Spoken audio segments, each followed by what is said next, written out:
أعوذ بالله من الشيطان الرجيم.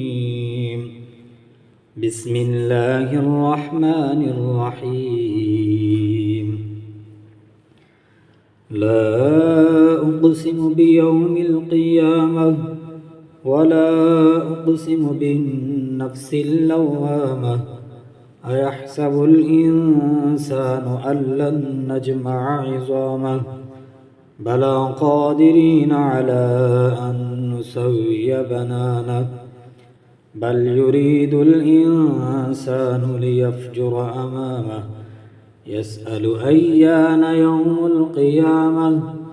فإذا برق البصر وخسف القمر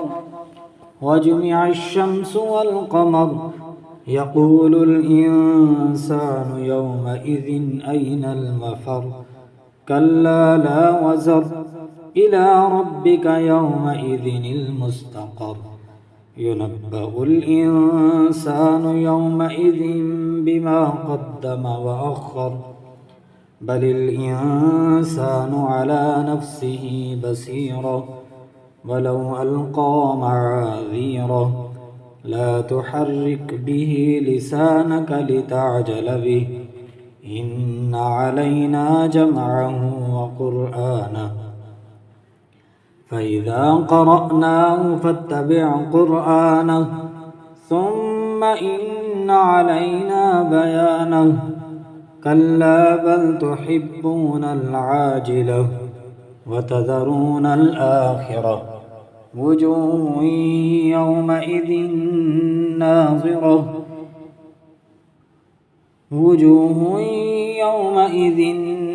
نادرة إلى ربها ناظرة ووجوه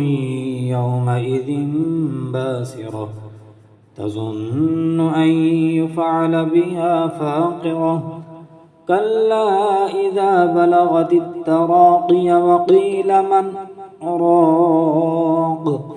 وظن أنه الفراق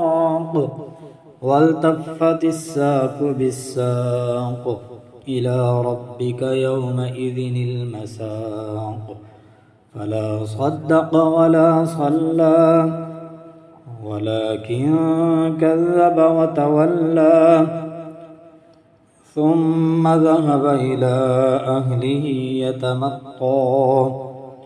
أولى لك فأولى ثم أولى لك فأولى أيحسب الإنسان أن يترك سدى ألم يكن نطفة من مني يمنى ثم كان علقة فخلق فسوى فجعل منه الزوجين الذكر والأنثى أليس ذلك بقادر على أن يحيي الموتى